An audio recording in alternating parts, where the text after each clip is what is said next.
Hello everyone, welcome to Unit 6, Day 3 of Functions and Function Transformations. I want you to pause this now so that you can open up your notes to the What is a Function page and put what we're going to do now, under the practice problems on the left-hand side, if you remember from doing our notes.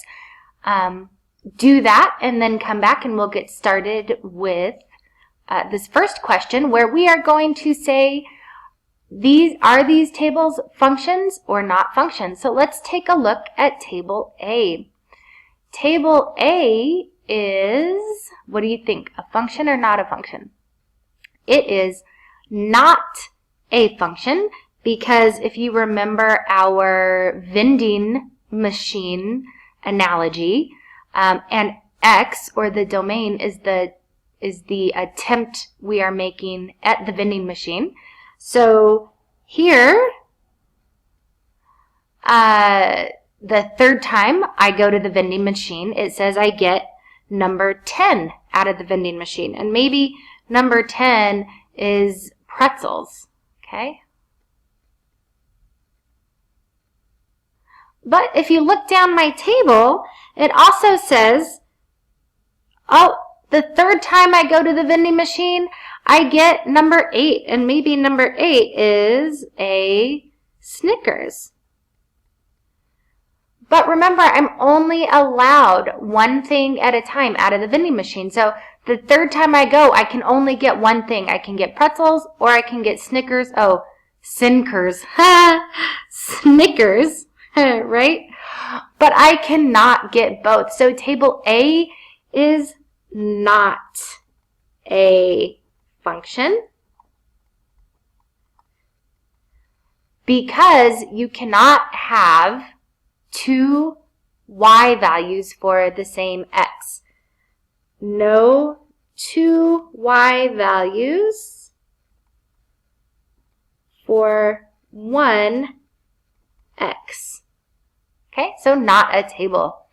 And if you look at table B, we have in the domain in the x, we have 3, 4, 8, 5, 9, 11, 7. So we're not going to the vending machine the same time at all. And if you look at the range, 7, 9, 4, 5, 3, 9, 6, well, we do have 2 9s in the range. So is that okay or is that not okay? Well, it is okay because we can go to the vending machine the 4th time, right? And we can get number 9, which is right in between pretzels and Snickers, so maybe it's a Reese's.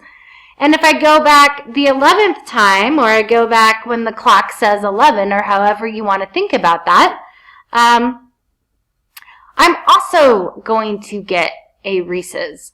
So it's okay to get the same thing twice. You just cannot get different things at the same time. So table B, yes, a function. Okay, and table C, it could be a function also because there's no two values in either column. So we're just going to assume that it's a one-to-one for this particular set, for these x's, right, for this domain, and for this range.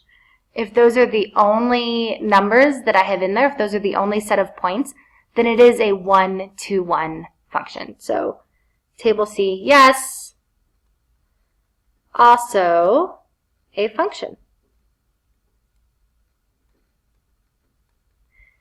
Okay, and really quickly, on a graph paper, draw a graph that is a function and has these 3 properties. The domain of x values satisfying x is greater than or equal to -3 or less than or equal to 5. So let's look at the x values. Remember, domain is x values. So -1, -2, -3, -4, +1, 2, 3, 4. Oh, 5. Okay, so my x can start here, anywhere here, Oh wait, no, not -4. Why did you let me do that? -3, sorry, start anywhere from -3.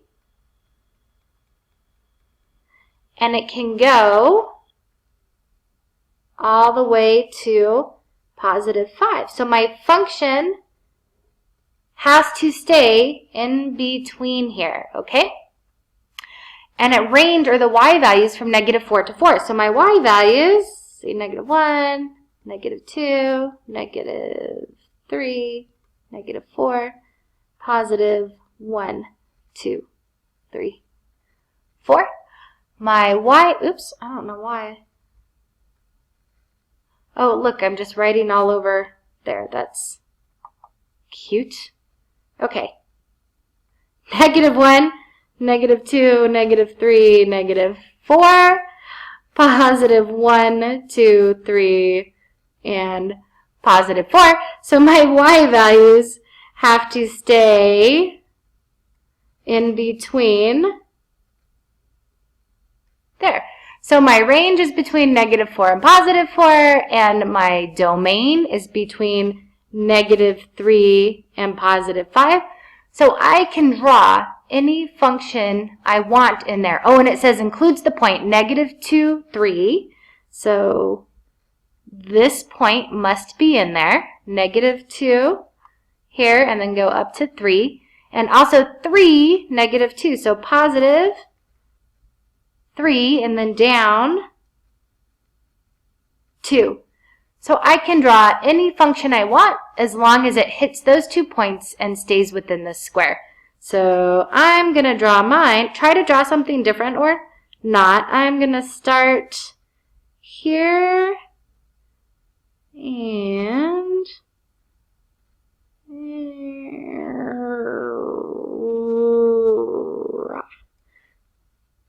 cool. So that's my function. It's not linear. It is definitely curvy.